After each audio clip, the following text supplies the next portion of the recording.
Feliz tarde, queridos radioescuchas de Umesit Radio. Estamos en otro programa de cátedra, estamos de vuelta, todavía en modalidad virtual, pero todo es válido, pues ya volvimos después de unas vacaciones ahí cortitas que le di al profesor Ogami, y hoy tenemos la sala llena. Voy a presentarlos, me acompaña nuestra licenciada Madeleine Castro, nuestra querida Ani Báez, nuestro querido Alexis y el profesor Ogami Rivera. ¿Cómo se encuentran? Muy bien, saludos desde Chitré. Súper. Ani. Muy bien, gracias a Dios. Feliz de estar una vez más estar aquí. Súper. Alexis Presco, cuéntanos, ¿cómo estás? Hola, ¿cómo están? Bien. Nada, contento de estar acá con todos ustedes compartiendo. Súper. Nuestro querido profesor Ogami, cuéntenos. Yo contento porque pensé que iba a ser el único en el... Ya ve que tiene un compañero en el vehículo. De hoy, pero por lo visto no estoy solo, don Alexis me acompaña. Y bueno, tenemos hoy un programa espectacular de cátedra, diferente, abordando un poquito lo que es el tema de la psicología, donde nuestra invitada pues nos va a dar esa perspectiva y esa vinculación, porque Lynn no me dejará mentir que en varios programas decimos que tanto el derecho y cuidado que más todavía la criminalística son interdisciplinarias.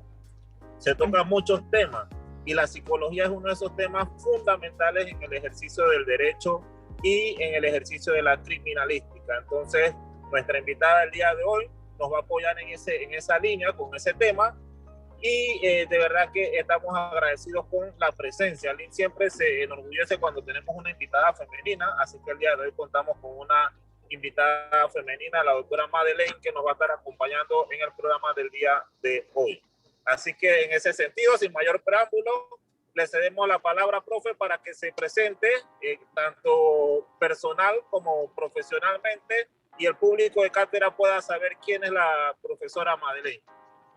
Buenas tardes, gracias a todos por la oportunidad, gracias profesor Ogami, gracias chicos. Bueno, Madeleine Castro es psicóloga clínica, especialista en el tratamiento de adicciones, un par de oportunidades a las que yo llamo bendiciones en perfilación criminal, investigación científica, pedofilia, pederastas. Bueno, el 2020 para mí fue muy productivo en cuanto a bendiciones académicas. Tengo 11 años ejerciendo en el Ministerio de Salud como psicóloga, a cargo de diferentes programas, entre ellos la Clínica de Cesación de Tabaco y la Clínica de Prevención y Tratamiento de Adicciones. Actualmente laboro en el Hospital Regional Anita Moreno, donde manejo el tema de adicciones y de víctimas de violencia doméstica, además de la consulta general de psicología. También tengo 11 años de experiencia como docente universitario, pues a título privado como psicóloga sí tengo un par de añitos más en el ejercicio. Un poco de bendiciones es lo que yo he tenido a lo largo de todos estos años y la oportunidad de aprender muchísimo al respecto de muchísimas cosas que conjugan la psicología con el ejercicio del derecho, tanto a nivel de tratamiento como a nivel de cuando estamos en el periodo de investigación de algún proceso judicial. También trabajamos directamente, principal y mayormente con el juez de cumplimiento de Herrera, el doctor Fernando Cajar, y también con el juez de cumplimiento de Los Santos y los jueces de garantía, en el tema de las medidas cautelares cuando se les da medida de tratamiento, pues también brindamos ese servicio desde nuestro hospital. Excelente, profe, de verdad que tiene una agenda agitada y debo aprovechar su introducción para mencionar que en cátedra siempre nos debemos a nuestros invitados y el profesor Cajar ha sido el vínculo que nos ha permitido contar con su presencia el día de hoy y ni hablar que también en consecuencia la joven Ivette, que es una de nuestras acostumbradas panelistas, también entonces es parte de ese enlace que nos permite tenerla el día de hoy. Profe, como la había consultado fuera de vestidores, estamos en tiempos de pandemia y usted se dedica también a la docencia. Correcto. Pero usted tiene un perfil interesante que es el perfil psicológico. Así que desde esa perspectiva, vinculando un poquito su profesión con estos tiempos actuales, las dinámicas de clase a nivel universitario, ¿cómo lo ha sentido? ¿Cuáles han sido sus experiencias docentes en ese sentido, profe?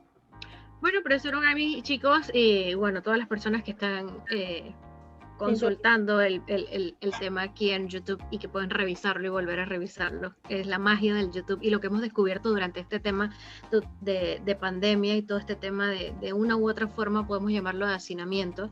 Y es que la psicología tiene una perspectiva muy puntual y muy positiva y es buscarle optimizar la situación. Hemos usado un término una y otra vez de reiterada manera, el reinventarnos, ¿no? Y justamente es lo que nosotros hacemos durante el tratamiento a lo largo de la psicología desde los días cero, es reinventar al ser humano, reestructurar su cognición, reestructurar su pensamiento, y esto ha sido un tema de adaptación, no solo adaptarnos a vivir todo lo que conlleva COVID, lo que conllevó y sigue conllevando COVID, sino cómo volver a ser nosotros, cómo volver a hacer nuestras tareas, entre ellas las tareas académicas y de formación, desde punto de vista diferente y desde un punto de vista muy innovador, incluyendo el tema de la tecnología, que para muchas personas era aversivo la tecnología y para muchos estudiantes sigue siendo, y todo el tema de banda ancha, de señal y todo lo demás sigue siendo una coyuntura que nos hace tener que reestructurar la forma en que ejercemos la docencia, tener ese coste de paciencia, ese coste del que nos hablan a nosotros las teorías de aprendizaje, que en realidad son estrategias de enseñanza, de cómo respetar la diferencia individual, las diferencias de aprendizaje, los conceptos de la inteligencia, los 8 o múltiples tipos de inteligencia, cómo cada quien se adapta a uno diferente y cómo tienes que adaptar pues esos procesos académicos a la realidad de cada uno de tus estudiantes en el momento. Ha sido sumamente difícil, ha sido difícil despegarnos de muchas cosas, hemos perdido muchas cosas que han sido muchos procesos de duelo, entonces en cada uno de nosotros, en lo personal yo amo el cara a cara, así que pues he tenido que enamorarme de esto, pero también nos ha brindado la posibilidad de tener capacitaciones y de tener conexiones con personas que en el común denominador nos hubiese sido imposible o muy costoso. Hemos trascendido ahora que sí la barrera internacional de una forma fantástica, sobre todo para mí en el tema de adicción ha sido fantástico conectar con gente en muchos países y eso también me ha permitido abrir muchos más campos y muchas más posibilidades a mis estudiantes. Ha sido un reto, no ha sido sencillo, pero ha sido fantástico. Excelente. No, totalmente de acuerdo, porque de verdad la pandemia nos ha supuesto un reto grandísimo, pero ya entrando un poquito en lo que es la materia propiamente que llegamos el día de hoy, profe, ¿qué importancia le gusta al tema de la psicología como parte de la misma parte, la rama jurídica, la especialidad técnica y la investigación misma que se da en algunos procesos penales que usted, por su experiencia, pues conoce de estos asuntos, profe? Claro. Nosotros, como les mencionaba al inicio, pues hemos tenido muchísimas oportunidades y si bien es cierto, la psicología per se, como ciencia de la conducta, tiene una especialidad que se conoce como psicología forense. Y la psicología forense pues está específicamente apostada en los estamentos del Ministerio de Gobierno, medicina legal, órgano judicial, y también tenemos una serie de colegas psicólogos forenses dentro del área de defensa de víctimas, pero voy a hablar exclusivamente desde el plano de mi experiencia como psicólogo clínico ubicado justamente en las áreas de tratamiento y en donde también somos parte de los procesos de peritaje a pesar de no fungir como peritos de investigación. Y es que los sujetos inmiscuidos en un proceso judicial no dejan de ser seres humanos, no dejan de ser entes de conducta, entes de emociones, entes psíquicos. Al inmiscuirse entes psíquicos dentro de ellos, es inminente e inherente la entrada de la psicología dentro del panel de investigación y de tratamiento. Específicamente cuando nosotros podemos generar casos desde el consultorio de psicología en donde nos llegan problemas conductuales o emocionales y dentro del proceso de investigación, porque todo caso de atención clínica es un proceso de investigación. Dentro del proceso de investigación nosotros descubrimos un abuso sexual, cualquier tipo de cualquier maltrato en sus tipologías, ¿no? Y hay una lucha muy fuerte, específicamente dentro de nuestro entorno, tanto Herrera como Los Santos, en mostrar y en lograr tanto el acto punitivo como el acto tratamiento, en el maltrato psicológico y el maltrato verbal, que está muy ligado y muy de la mano, aunque estén divididos a nivel judicial, como el maltrato verbal y el maltrato psicológico, por un tema de describirlos más que por un tema de agruparlos, no dejan de estar ligados uno al otro, porque cuando tú recibes un maltrato verbal, inminentemente e inherentemente, haciendo reiterativa las palabras, pues viene consigo el maltrato psicológico, y ahí nosotros tenemos la figura obligatoria de hacer ese reporte a las personerías, a las fiscalías o al Ministerio Público, porque de lo contrario caemos en el delito de negligencia, ¿verdad? Somos cómplices de un delito o de un daño que provoca una lesión inminente en el individuo y permanente en el tiempo. De igual manera, pues participamos del otro lado, en donde entran todos los delitos o todas las concurrencias de un delito que tenga una consecuencia psicológica, entonces vienen como parte del tratamiento. Específicamente mi persona, en el tema de violencia doméstica, trato con las víctimas, siendo una forma comprobada científicamente a nivel internacional que no podemos ser juez y parte. Así que yo no atiendo victimarios porque no es ético y no es propio para el manejo de este tipo de tratamiento. En el hospital también se manejan los victimarios, pero los maneja mi colega. Y también pues manejamos posesión simple de droga, e inclusive tenemos privados de libertad que han decidido hacer tratamiento sobre su enfermedad, sobre su adicción, y también con una orden del juez, ellos, pues el sistema penitenciario, entonces los trae a nuestras instalaciones para recibir su tratamiento en adicciones. Importantísimo entonces entender que el especialista, como decía hace un rato, no tanto el área criminalística como el área del derecho y las ciencias políticas, tiene que ver con un ente humano, y al ser un ente humano inmiscuye la conducta, el razonamiento, pensamiento, predicción, que son parte de las estrategias y los trabajos que realizamos los psicólogos, y que puede ser utilizado. No solo este aspecto en el que creemos que si mando a mi defendido al psicólogo para mostrar sus lesiones, va a ser de esta manera, no siempre va a ser para la inimputabilidad, pero siempre sí va a ser entonces parte del proceso como ayuda, tomando en cuenta que lo principal no es el acto punitivo, sino el acto de reestructuración o el acto de resocialización.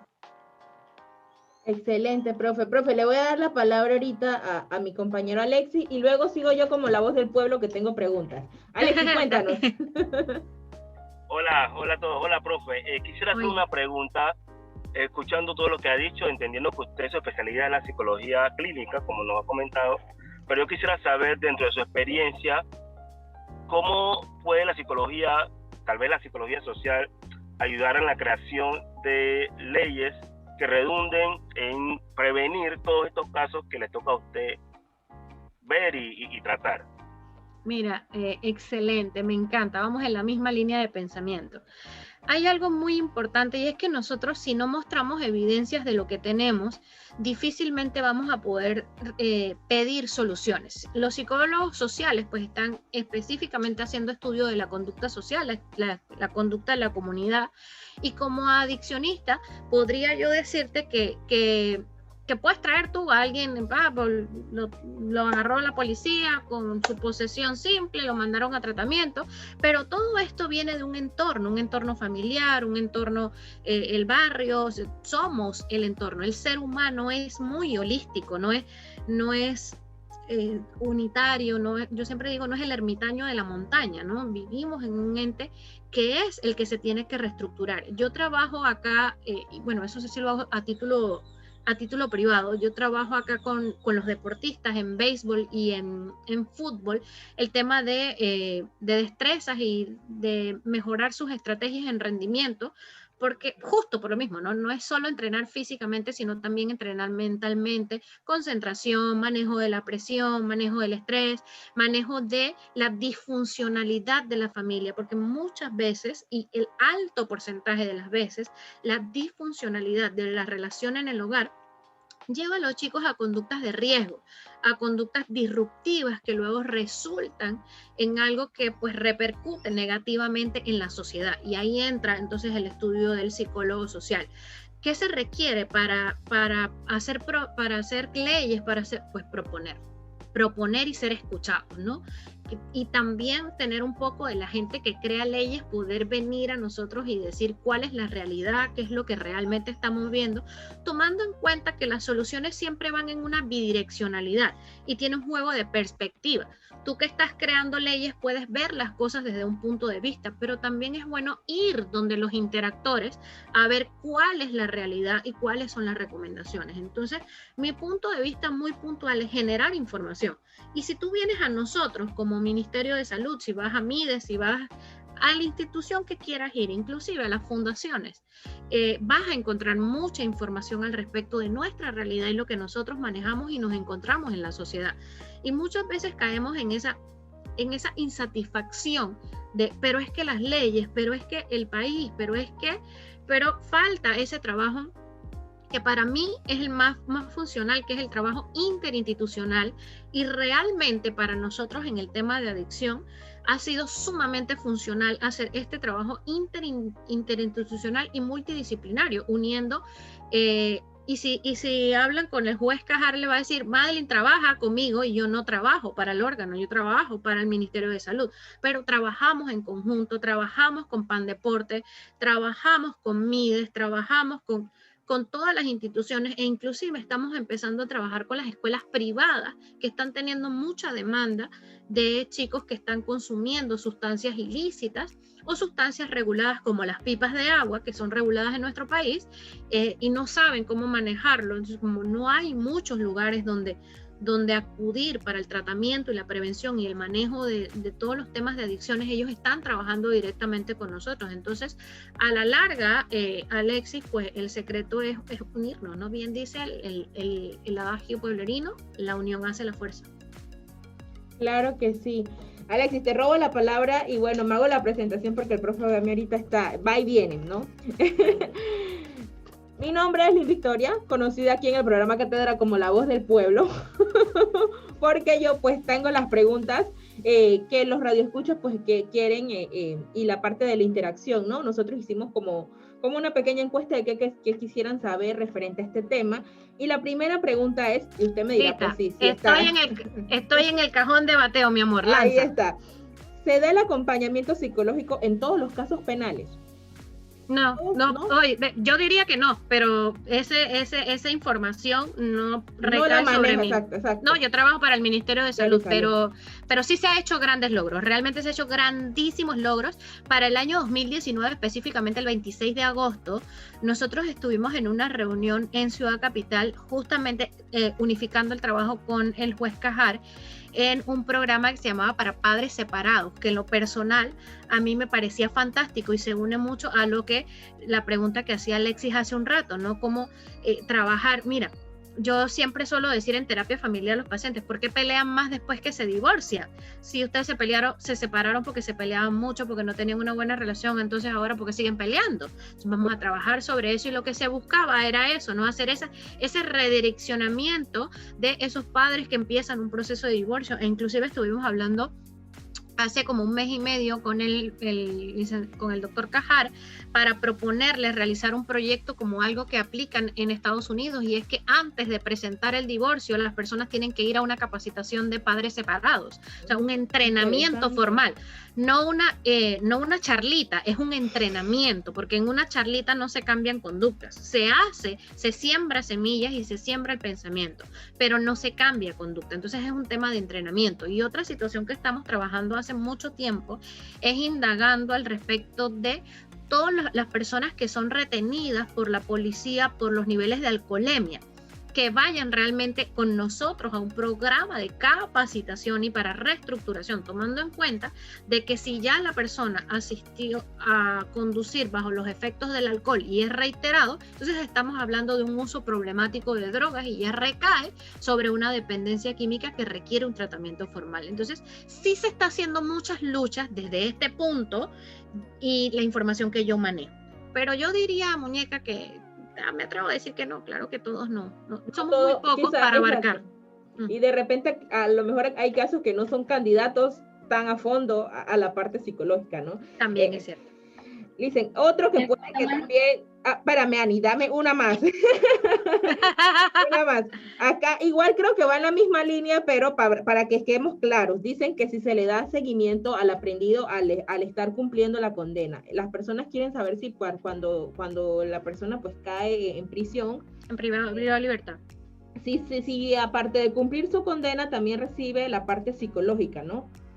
Sí, era lo que les comentaba hace un rato, pues el juez Fernando Cajar trabaja mucho la justicia terapéutica y se apoya mucho en nuestra oficina, muchísimo se apoya el licenciado Cajar en nuestra oficina, y le brindamos inclusive tratamientos a privados de libertad, no solo a los que tienen comunitaria, los que tienen también los que tienen arresto domiciliario. Tengo varios de arresto domiciliario, tengo varios que están en el mismo penal, pero ya ahí sí depende de que pasen por sus procesos administrativos ante el ejecutivo del penal, que se analice el caso y son trasladados con su guarda como lo restringe la ley, cada privado con su unidad policial va hasta nuestro centro, y dentro de nuestro centro, específicamente ahora en el Hospital Regional Anita Moreno, pues le damos el servicio de igual manera que se lo damos a cualquier otro de nuestros pacientes y que tiene derecho, principalmente por los derechos humanos, segundo, porque es un tema de una enfermedad a la cual el individuo tiene derecho que sea tratada y tiene derecho a reestructurarse, y sobre todo haciendo un paraguas inmenso, y es que nosotros no tenemos mayor ganancia si asignamos a las personas en la prisión y no hacemos nada por reestructurar su conducta, su pensamiento y lo que conocemos pues como la resocialización. Correcto. Ani, te paso la palabra y después sigue Alexis. Ok.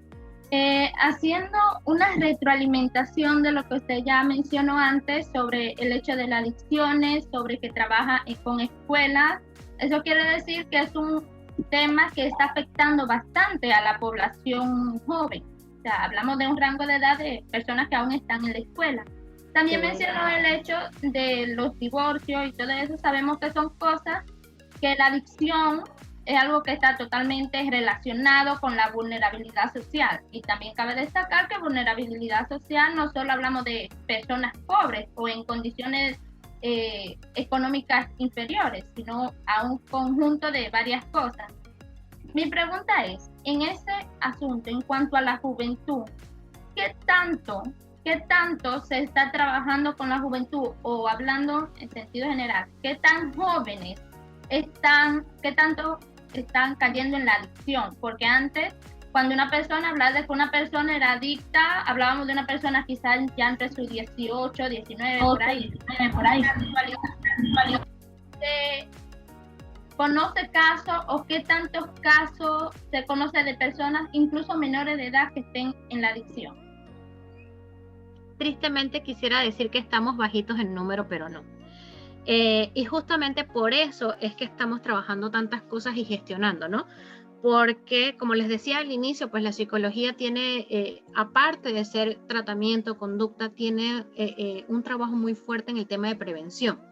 Yo trabajo directamente con la gente de la CICAD, que la CICAD es la oficina que trabaja para la OEA en la reducción de demanda de drogas. Y el tema de la reducción de demanda de drogas tiene que ver específicamente con la prevención. Y a la larga, en el sistema de salud siempre hemos rezado algo que muy poco se cumple en cuanto a todas las patologías en general, y es que es mejor prevenir que hacer tratamiento. Mira, te voy a hablar de casos puntuales y no números estadísticos, porque para mí un caso es sumamente significativo. Tengo un paciente que en la actualidad tiene 39 años con múltiples lesiones a nivel cerebral ya en sus CAT, sus resonancias, porque inició su consumo de cocaína a los 8 años.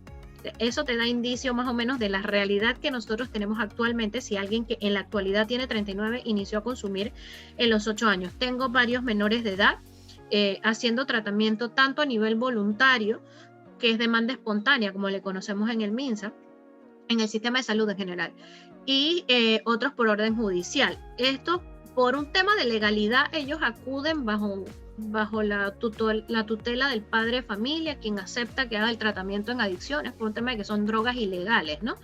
Entonces, sí, la realidad es esa. ¿Se está trabajando? Sí se está trabajando. En el año 2019 se llevó a cabo desde la clínica que yo manejo específicamente en el Hospital Regional Anita Moreno, con la cual su responsabilidad es el distrito de Los Santos. Nos movimos en 36 escuelas, 4 universidades y 3 colegios para hacer prevención, como decimos nosotros, peinando desde primer grado hasta grados universitarios en todo lo que tenía que ver con prevención en el uso de sustancias y conductas adictivas. Se trabaja muchísimo con fundaciones, asociaciones, realmente hay muchas cosas acá que se están haciendo, pero pues tristemente podemos decir que también la contraparte, la venta y el inicio en el consumo, pues también está haciendo lo suyo, ¿no? En la medida en que nosotros vamos trabajando prevención, tratamiento, pues también por eso se tomó la determinación o fue parte de mi interés trabajar no solo en tratamiento, sino también en la reducción de la demanda de drogas, que es el tema de prevención. Porque si yo no me voy a las familias, que era lo que mencionaba Hani, si no me voy a la disfuncionalidad, si no me voy donde esos papás que no manejan su separación de manera apropiada y terminan lesionando emocionalmente a sus hijos, y ellos encuentran como salida a esa ruptura emocional, a ese dolor, a ese sufrimiento en el consumo de sustancias, pues entonces estamos acrecentando ese fenómeno del que nos hablaba Alexis hace un rato, ¿no? El fenómeno social del consumo de sustancias y delincuencia. Si bien es cierto, no todo el delincuente es consumidor y no todo el consumidor es delincuente, pues sí van mucho de la mano. Aunque yo siempre les digo a ellos, solo con el hecho de comprar una droga ilícita, ya eso te convierte en delincuente. Entonces, va mucho de la mano. Va ligado, claro que sí. Alexis. Hola nuevamente. Profesora, quisiera hacerle otra pregunta con respecto al entorno pandémico, lo que hemos estado viviendo ya desde hace más de un año. Producto de esta pandemia, obviamente algunos indicadores han disminuido, más que todo porque estuvimos en algún punto bastante en casa. Pero de seguro otros se han disparado. También producto de la misma situación. ¿Me podría hablar un poco de eso? Bueno, yo te puedo hablar desde mi punto de profesional, todos se han disparado. Estrés, ansiedad, depresión y consumo de sustancias. Pacientes que no estaban consumiendo recayeron, personas que no consumían empezaron a consumir, personas que eran usuarios se convirtieron en abusadores, personas que eran abusadores se convirtieron en adictos. Personas que nunca habían tenido una crisis ansiosa la presentaron, personas que manejaban los niveles de estrés, canalizaban su estrés de manera apropiada, no lo pudieron manejar, personas que desarrollaron una crisis de angustia, personas que desarrollaron un trastorno de ansiedad, personas que desarrollaron un trastorno depresivo. Definitivamente, aparte del cuidado, la higienización, que no la teníamos muy en cuenta ni tan eficiente como la tenemos ahora, pues se dejó evidenciar la importancia del cuidado de la higiene mental. Todos los números exacerbaron de manera impresionante. ¿Qué números no subieron? O por lo menos yo no tengo un registro de números significativos, el tema de los suicidios per se, pero sí un número alto de intentos suicidas. Sí un número alto de intentos. Sin embargo, todavía no te puedo mostrar ni te puedo hablar de números de suicidio, pero de intentos sí. En el punto de vista de la salud mental, Alexis, lamento decir que los números todos acrecentaron todas las situaciones y de la misma manera que también acrecentaron la capacidad de resiliencia, la capacidad de reinvención, la capacidad de reestructuración en muchísimas personas a nivel social, en las empresas, en los estamentos particulares, privados, de adaptarnos, de enfrentarnos a cosas como esto de la virtualidad, poder estar desde nuestro hogar, poder ser mamá, papá, profesional desde el entorno hogareño, o sea, desde todos los puntos de vista, tanto positivo como no tan positivo, se reestructuraron y exacerbaron. La gente que era resiliente se volvió más resiliente, la gente que era fuerte se volvió más fuerte, como pudo haber ocurrido todo lo contrario. Pero con respecto al consumo no es nada positivo, inclusive hace muy pocos días OMS dio información sobre las estadísticas en el marco de la celebración del Día Mundial Sin Tabaco, que es el 31 de mayo, de los números exacerbados de consumo de sustancias por TUS, que es el trastorno por uso de sustancias. Profe, una pregunta aprovechando la ocasión. Ahí con respecto a lo que ha venido mencionando, ¿qué incidencia tiene eso en los hechos de violencia doméstica? Que estadísticamente en Panamá es uno de los delitos más comunes. La gente siempre se enfoca en el homicidio, el narcotráfico, pero lo que realmente es muy común y que estadísticamente siempre marca en los primeros lugares es la violencia doméstica, profe. ¿Qué incidencia ha tenido esto que usted menciona? Sumamente incidente, profesor. Es más, el programa como tal, nosotros sí atendíamos víctimas, pero un programa a víctimas como tal surgió única y exclusivamente como una respuesta al excesivo número de oficios que recibíamos por victimarios de violencia doméstica en el año 2020. Una cosa impresionante. Nosotros recibimos cantidad, como son dos provincias, Herrera y Los Santos están con nosotros en el hospital atendiéndose, porque Herrera carece en el tema de Ministerio de Salud de especialistas en salud mental que puedan manejar. No tienen psicólogos ni psiquiatras dentro del Ministerio de Salud. Caja de Seguro Social sí tiene, pero para pacientes no asegurados no existe personal de salud mental, así que nosotros estamos haciéndonos responsables de la atención de Herrera y Los Santos. Y el número de oficios de victimarios fue una cosa impresionante en el año 2020, específicamente, sobre todo en el segundo semestre. Asumo que tenía que ver mucho con el hecho de que en el primer semestre se hacían audiencias, y luego la gente empezó a venir a buscar su atención en el segundo semestre, cuando ya el departamento empieza a pedir constancia de si había asistido a sus tratamientos. Entonces los imputados corren a buscar el servicio, y ahí es donde vemos entonces ese número sumamente crecido, y pues la incidencia, pues la adaptación. El ser humano es muy complicado que se adapte rápido a los cambios. Profe, tengo una preguntita. En la voz del pueblo, pero es del detector de mentiras, por eso es que la tengo aquí. Me preguntan que si en la atención psicológica es primordial, aquí pusieron, no sé si es así el término, si es primordial tomar en cuenta los datos de un detector de mentiras como tal, o si también va acompañado pues de la evaluación psicológica. La gente es muy curiosa con estos temas, profe. Ay, criminalistas. Mira, con la tecnología no contamos acá, o por lo menos en las áreas en donde yo me he movido no contamos con esa tecnología. Sin embargo, la psicología sí cuenta con herramientas científicamente validadas que nos pueden dar información a nosotros si el individuo está falseando la información. Es como se denomina en la psicología, en las pruebas de características psicométricas, que son numéricas, muy validadas, muy comprobadas científicamente. Habla de un índice de falseamiento de la información, donde el individuo falsea la información y ya eso invalida toda la información. Sí existe un estudio de la investigación criminal, de perfilación criminal, donde nosotros empezamos a buscar entonces las características psicopáticas, que son características muy comunes en algunos pacientes, o bueno, para mí siempre van a ser pacientes, porque es el área de salud, ¿no? Para algunos pacientes que son imputados o que tienen algún proceso judicial y que gozan de esas características psicopáticas o de algún trastorno de característica cognitiva, que también está incluido los trastornos, algunos, no todos, los trastornos de personalidad, de los cuales gozan el uso algunas personas que han cometido delitos. Pero sí existen herramientas tanto a nivel de psiquiatría como de psicología para poder determinar, predecir y describir la conducta del individuo. Y dentro de eso no solo está describir la verdad, sino también la mentira. Importante, ya saben, señores. Hay un libro muy bueno, ahorita olvido el autor, que se llama Psicología de la Mentira, pueden leerlo, todos esos amantes de la conducta criminalística. Así es. Profesor Ogami. Sí, iba en esa misma línea, es que ya la profesora me atrapó en esa parte del tema y quería consultarle, era sobre la experiencia que ha tenido atendiendo precisamente a personas que son víctimas de delitos, quizá ya no hablando propiamente de violencia doméstica, sino en general. Si a usted le ha tocado levantar algún informe que debe presentar ante la autoridad judicial o participar en audiencia, que nos cuente un poquito sobre esa experiencia, qué es lo relevante que plantea un psicólogo en ese informe que puede ser de utilidad para la administración de justicia.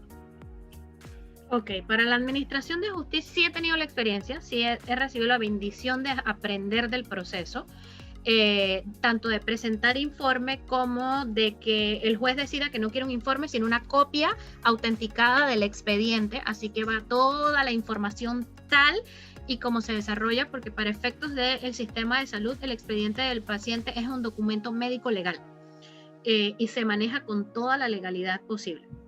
Y también he participado de actos de entrevista, no en audiencias específicamente, porque eso ya corresponde al psicólogo forense del IMEL, pero sí de actos de entrevista. ¿Cuáles son los factores que nosotros tenemos que tomar en cuenta para poder utilizar de manera correcta a nivel judicial la figura de la psicología? Uno, que tiene que hacer respeto de la ley 55 de la psicología, del código de ética, y en el que definitivamente el psicólogo debe ser completamente objetivo al respecto. Para efectos de la psicología no se permite la atención directa a familiares en primer y segundo grado de consanguinidad, ni personas con las que uno tenga afín, o sea, esos amigos, esos directos, no puede, ya la información sería totalmente falseada y no científicamente validada. Entonces, eso es muy importante. Por ejemplo, si nosotros tenemos algún amigo que es el abogado y quiere que nosotros, no, porque hay una amistad entre el psicólogo y el abogado que no permitiría entonces que en el proceso legal sea utilizada la información, que a la larga es en beneficio del defendido o del imputado, pero por no utilizar la reglamentación luego se va a perder la información. Eso para mí es sumamente esencial y sumamente importante.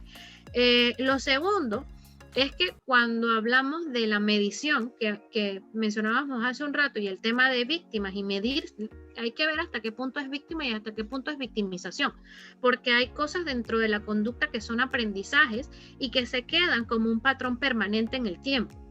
Muchas veces la persona tanto como la persona es tendiente a ser agresor, la persona también es tendiente a ser víctima o a hacer actitudes de características que lleven a un otro punto. Por eso repiten los patrones de buscar victimarios y te das tú cuenta que tienes la misma víctima en diferentes procesos de violencia doméstica, ¿no? En 3 años, en un año, tiene 3 novios y con los 3 tiene proceso de violencia doméstica. Entonces son los factores conductuales que nosotros tenemos que investigar y que son sujetos a una investigación científica y que recaen entonces también dentro de lo que mencionaba Alexis de la investigación de la psicología social, pero sí se hace y por supuesto que es de gran ayuda sobre todo para aquellos casos en los que parecen, yo siempre digo que la persona, la generación tras generación, nosotros contamos con una mejoría de la conducta, no en positivo, sino para mejorarla en su ocurrencia.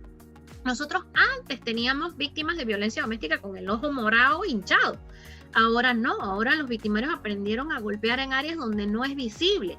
Y aún peor, aprendieron a golpear en áreas casi indetectables, que es la violencia verbal y la violencia psicológica, que no son detectados si no está frente a un profesional de la salud mental, preferiblemente un psicólogo, que te pueda a ti mostrar validada y científicamente las lesiones emocionales causadas derivadas del acto violento del individuo, pudiendo mostrar científicamente con un especialista idóneo. Esa es otra.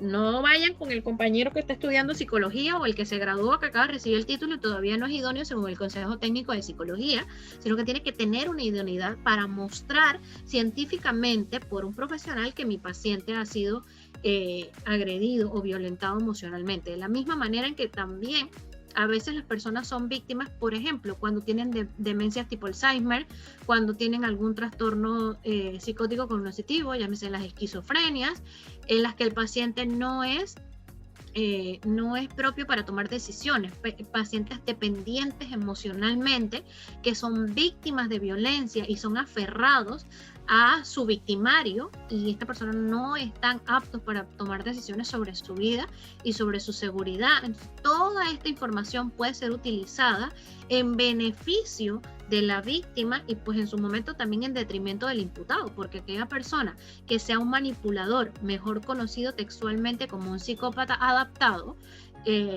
pues se va a usar esa información en su contra, tristemente, ¿no? Pero también va a ser en beneficio de otras víctimas. Tenemos un par de casos muy famosos tanto a nivel internacional, pues a nivel nacional se ha mostrado menos la situación, pero no es que no exista. Y como algunos de estos casos son con menores de edad, sabemos que la información de los casos con menores de edad son muy salvaguardadas y no salen a la palestra pública. No salen ni siquiera a las redes sociales, que ya todos lo saben, porque los menores de edad se les salvaguardan mucho, ¿no? Pero estos manipuladores, que son características psicopáticas, que con su encanto, esa es la característica de un psicópata, es ese encanto, esta gente fascinante, y suelen enamorar a las personas de una u otra manera, y eso pues es la herramienta que puede utilizar el especialista en el ejercicio de la justicia, el derecho y las ciencias políticas, y el criminalista, para apoyarse y poder mostrar de una mejor manera. Hablando de investigación, sabemos que la recolección de datos debe ser de una fuente validada, y no existe una mejor fuente validada que tener el apoyo de un profesional certificado, idóneo, para hacer esa investigación per se. Perfecto, excelente la explicación que nos ha dado, profe. En este programa vamos a hacer el cierre un poquito diferente, porque sé que los muchachos tienen sus preguntas. Le vamos a ceder el espacio para que las conclusiones nos haga una preguntita a Ani y una preguntita a Alexis, para ir concluyendo lo que es el programa del día de hoy. Perfecto. Cualquiera de los dos primero. Listo. Sí, mi pregunta es un poco más puntual, ya que hablamos de que los índices aumentaron bastante en la pandemia. ¿Qué tipo de recomendación, así a manera general, no haría a lo que estamos escuchando, a lo que nos escuchan a través de YouTube y a lo que en el futuro escucharán el programa? Con respecto a todo lo que exacerbó en pandemia y todo lo que existía, pues la recomendación siempre es busque su profesional de salud mental más cercano. Existe un principio básico de la salud mental y del ejercicio de cualquier personal de salud que tiene que ver con la estricta confidencialidad a la que goza y hace derecho el paciente. Y es que la información no atenta al paciente en ningún momento, a menos que sea por una orden judicial o que el paciente nos diga a nosotros que corre peligro un tercero. Pero siempre es importante buscar ayuda. Somos entes emocionales. Quien diga que ha pasado la pandemia extraordinariamente bien, pues tiene un grado de mentira dentro de su contexto, ¿no?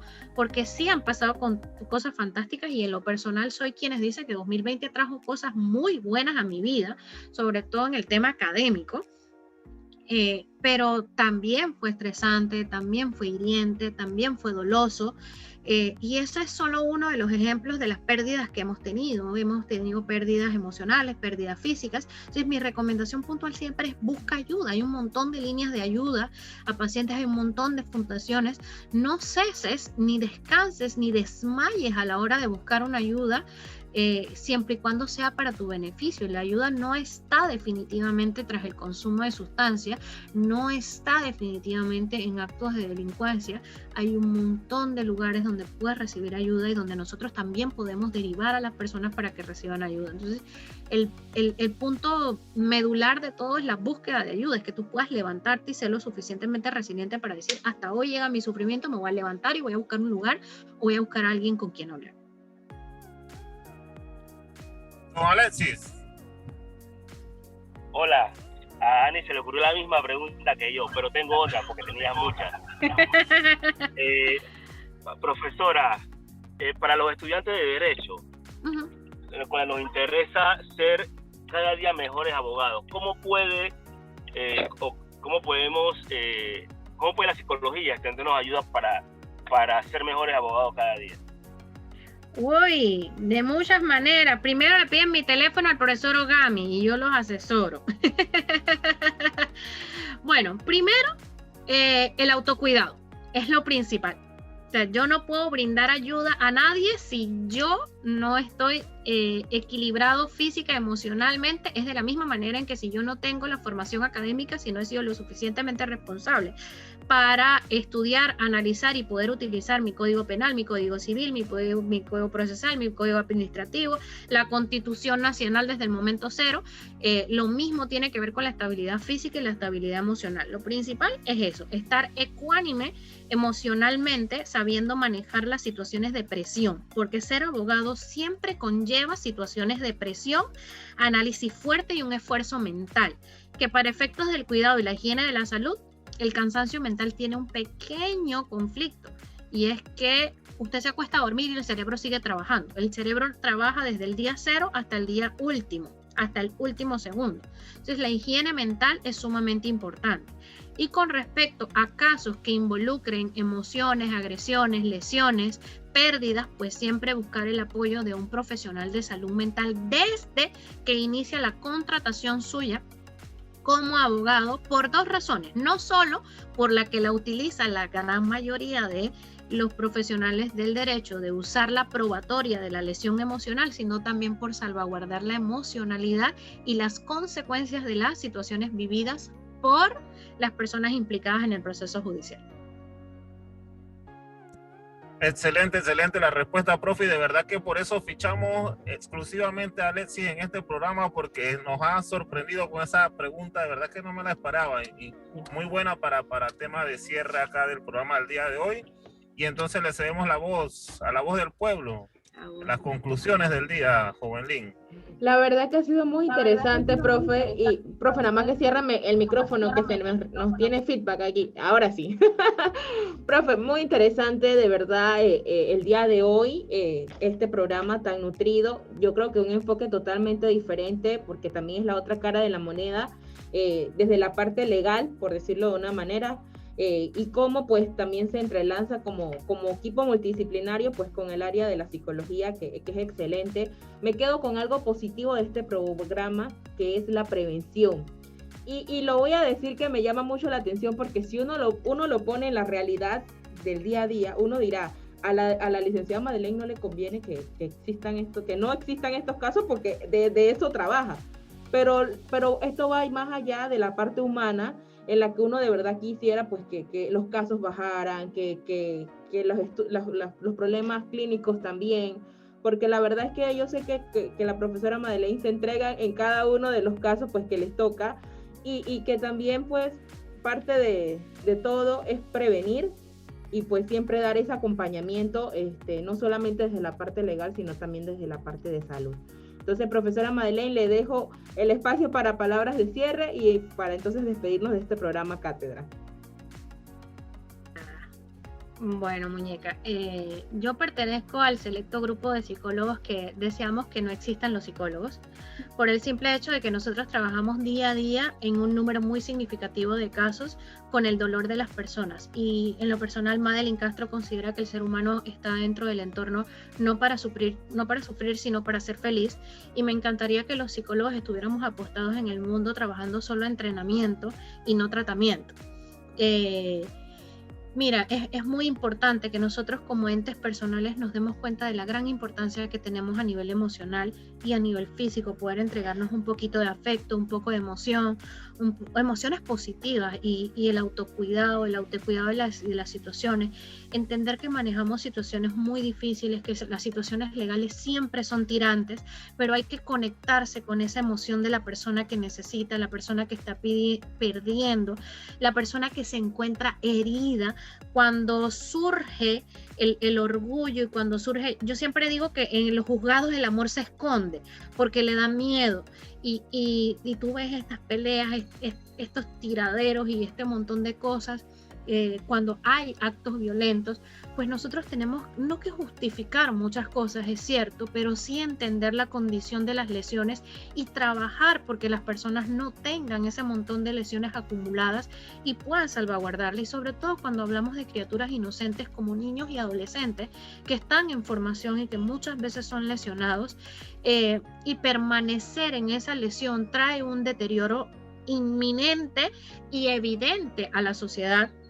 Y pues para eso podemos contar con la ayuda de nuestros profesionales de la salud mental, y que definitivamente ese trabajo de la mano entre un personal del derecho y un personal de la conducta que esté afectado a la resocialización, al tratamiento, la reestructuración emocional de las personas, pues va a ser una mancuerna maravillosa. Le va a ser un abogado extraordinariamente famoso, eficiente, y sobre todo le va a permitir dormir con muchísima paz cada noche al darse cuenta que no solo resolvió un caso, no solo le puso una estrellita más a los casos ganados, sino que también hizo un mejor estilo de vida, tanto para su defendido como la contraparte. Totalmente de acuerdo. Bueno, a todos nuestros radioescuchas, Alexis, muchas gracias también, a nuestra querida Ani Baez, que parece que tuvo problemas técnicos, ya va aquí entrando, pero de todas maneras, pues, agradecerle también la compañía el día de hoy, a la profesora Madeleine, espero que no sea la última vez que pues la tengamos por acá, a nuestro querido Ogami Rivera, nuestro coordinador de la facultad, que él hace hasta lo imposible para estar acá con nosotros en otro programa de cátedra. Y bueno, a todos nuestros radioescuchas, seguir compartiendo nuestros programas. Gracias porque siempre están en sintonía. Y continuamos con la programación de UMESIT Radio. Hasta luego. Chao, chao.